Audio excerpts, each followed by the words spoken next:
तो ये खबर जौनपुर से है, जहां पर उत्तर प्रदेश से लोकसभा चुनाव के बीच बड़ी खबर सामने आई है। बहुजन समाज पार्टी ने जौनपुर सीट से उम्मीदवार बाहुबली नेता धनंजय सिंह की पत्नी श्रीकला सिंह का टिकट काट दिया है। अब यहां से श्याम सिंह यादव को बसपा ने उम्मीदवार बनाया है। टिकट काट देने से जौनपुर के लोगों में काफी नाराजगी देखी जा रही है। लोग कहते हैं कि मायावती भाजपा की बी टीम है और लोकसभा चुनाव में भाजपा को चुनाव जिताने का काम कर रही है, जिसके चलते धनंजय सिंह की पत्नी श्रीकला का टिकट जौनपुर से काट दिया गया है। बसपा ने आखिरी वक्त में पूर्व सांसद धनंजय सिंह की पत्नी श्रीकला सिंह का टिकट काटा है। अब उनकी जगह बसपा सांसद श्याम सिंह यादव पार्टी के उम्मीदवार होंगे। वो आज यानी नामांकन के आखिरी दिन पर्चा दाखिल करेंगे। जानकारी मिली है कि टिकट कटने के बाद श्रीकला ने कार्यकर्ताओं के साथ बैठक बुलाई है। बैठक में तय किया गया है कि श्रीकला निर्दलीय चुनाव मैदान में टाल ठोकेंगे या नहीं। श्रीकला ने 4 दिन पहले ही पर्चा दाखिल किया था। गौरतलब है कि जौनपुर में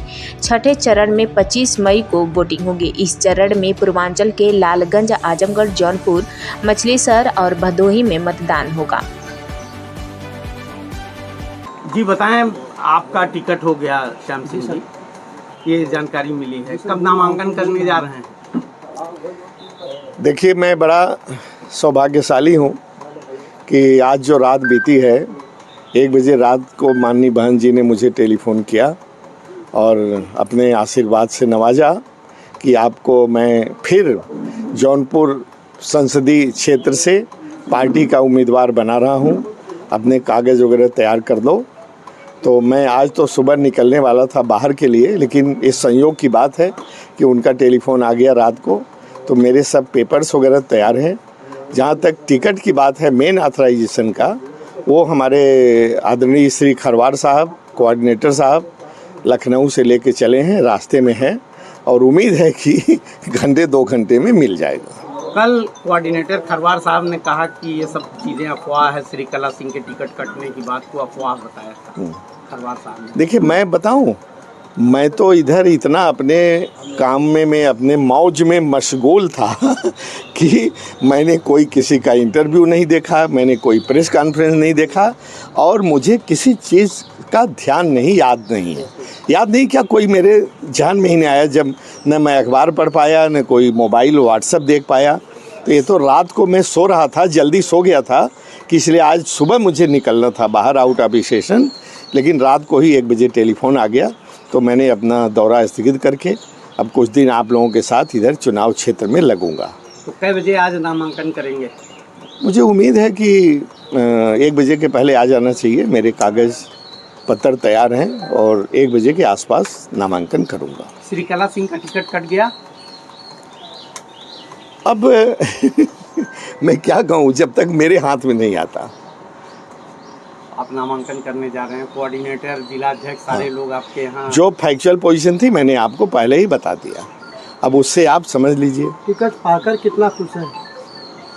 नहीं, हम बहुत खुश हैं। वैसे तो आपको मालूम है, आप लोगों के सामने कुछ चंद महीनों पहले मैंने चुनाव न लड़ने की घोषणा कर दिया था, लेकिन मैंने कहा था कि जब तक कोई व्यक्ति, कोई पार्टी मुझे ज़्यादा जोर नहीं देगा तब तक मैं चुनाव नहीं लड़ता। लेकिन माननीय बहन जी का जो मुझे टेलीफोन आया, उन्होंने कहा कि आपको लड़ना है, उनकी तरफ से ही आया, तो आप समझिए कि मैं कितना सौभाग्यशाली हूँ। तो मैं तैयार हो गया हूँ एक बार फिर कमर कस करके, और सिराजे हिंद की जनता मुझे लगता है कि मुझे आशीर्वाद देगी, क्योंकि ज्योतिष ने कहा था, एक ज्योतिषी ने मुझे कहा कि अगला एमपी आपको ही होना है। तो मैंने उससे सवाल किया कि यहाँ टिकट तो मिला नहीं, तो कैसे एमपी बनूंगा भाई? उसने कहा अब ये तो मैं नहीं जानता, लेकिन ऐसा योग कह रहा है।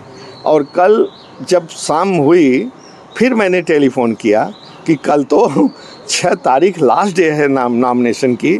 बोले कि अब क्या होगा मैं नहीं कह सकता, और लेकिन 5 और 6 की रात को मुझे वो टेलीफोन आ गया है, इसलिए मुझे उसकी बातों में बहुत विश्वास हो गया है। जो उसने कहा है, हमने ये भी कहा कि जौनपुर का इतिहास रहा है कि कभी एक आदमी दोबारा नहीं हुआ कंजिक्यूटिव टर्म में। तो उसने कहा कि अब मैं इसको नहीं कर सकता कैसे होगा, लेकिन अगला एमपी आपको होना है। तो उसकी बात का मुझे बहुत विश्वास है और मैं उसी विश्वास पर और बसपा के कार्यकर्ताओं के विश्वास पर सिराजे हिंद की धरती पर जितने हमारे वोटर हैं, पहले भी उन्होंने मुझे बहुत मदद किया है, बहुत हमारे लिए उन्होंने वोट देने के लिए धूप गर्मी झेली है। पूजा पाठ ज्योतिषी पर कितना विश्वास करते हैं? देखिए अब तो कुछ हो गया मुझे